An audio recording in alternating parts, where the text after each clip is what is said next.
Carbide burrs, those tiny, tough rotary tools, are the unsung heroes of metalworking, DIY projects, and precision machining. But even the most experienced hands can fall into bad habits.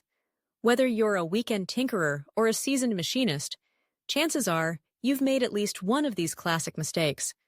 Let's break down the top 5 carbide burr mistakes, how they're holding you back, and most importantly, how to fix them so you get cleaner cuts, longer tool life, and a safer workshop. Let's dive in with mistake number 1. Using excessive pressure. You might think that pressing harder on your die grinder will speed up your work, but here's the reality.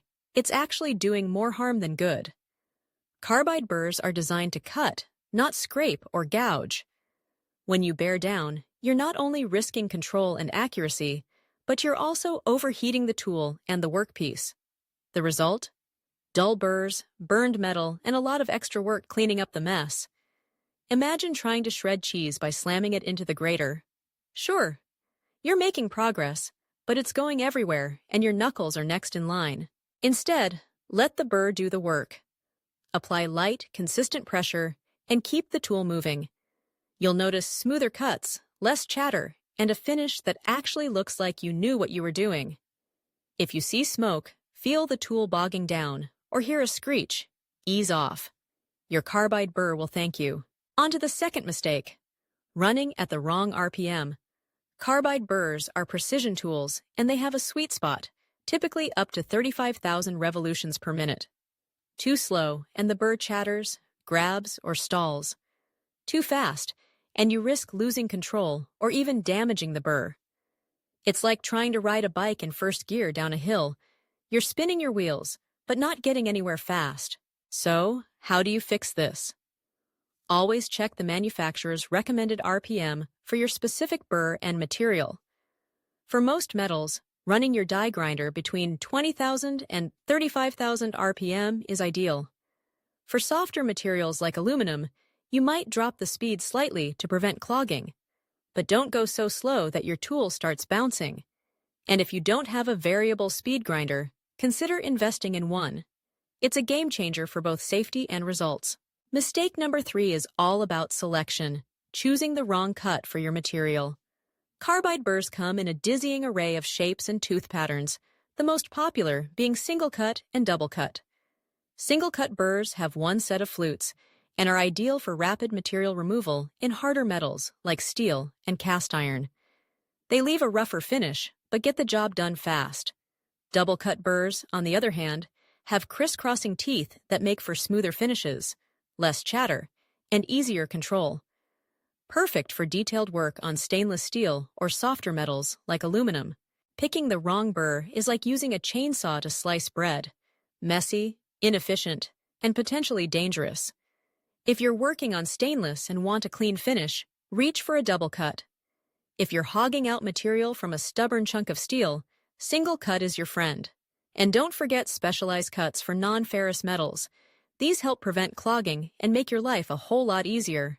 Let's move to mistake number 4, neglecting proper technique. It's easy to fall into the trap of just getting it done. But with carbide burrs, technique is everything. The wrong angle, inconsistent movement, or staying in one spot too long can create grooves, uneven surfaces, or even dig-in accidents that ruin your workpiece. Here's the fix. Hold your die grinder with a firm, two-handed grip for better control. Approach the workpiece at a slight angle, typically around 10 to 15 degrees. Keep the burr moving in smooth, controlled strokes. Don't hover in one spot, or you'll create unsightly divots and risk overheating. Think of it like painting a wall. You want even coverage, not roller marks. And always wear eye protection, because the only thing worse than a ruined part is a metal speck in your eye. Now, for mistake number 5. Skipping maintenance and safety checks. Carbide burrs are tough, but they're not invincible. If you ignore buildup, never clean your burrs, or use them long past their prime, you're setting yourself up for disaster. Think flying shards, broken teeth, or even a burr that shatters at high speed. Not fun. The solution? After every session, clean your burrs with a wire brush or soak them in a suitable solvent to remove metal shavings and gunk. Inspect the shank and cutting edges for chips or cracks. Replace any burr that's worn out or damaged. It's not worth the risk. And always make sure your die grinder collet is tight and in good condition. That little check can mean the difference between a flawless grind and a flying burr. Now, if you're looking to take your burr game to pro level, here are some bonus tips. First, consider using lubricant, especially on aluminum, to prevent clogging. A little dab of beeswax or cutting fluid goes a long way. Second, organize your burrs by type and material. Nothing slows down a job like hunting for the right tool. And finally, invest in quality burrs from reputable manufacturers. Cheap knockoffs might save you $1 today, but they'll cost you in ruined parts and wasted time down the road. And for those of you who learn best from others' mistakes, picture this. You're grinding away on a stainless bracket, using enough force to arm wrestle a gorilla, and suddenly, ping! The burr snags, jumps, and leaves a gouge right across your freshly machined surface. Not only do you have to start over, but your burr's teeth are chipped, your grinder is smoking, and your pride is a little bruised. We've all been there. Take it as a reminder, slow down, check your setup, and let the tool work for you. So, to recap, don't muscle your way through with too much pressure. Set your RPMs for the material and burr you're using. Match the burr cut to the job. Use steady, controlled technique. And never forget your tool maintenance and safety checks. Avoiding these 5 common mistakes will save you time, money, and headaches. Plus, your projects will look better than ever.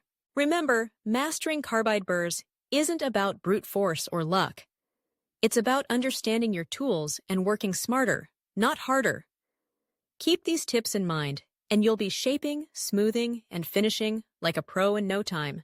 Happy grinding, and may your burrs stay sharp and your projects flawless. Visit our website today to get 10% off your next purchase.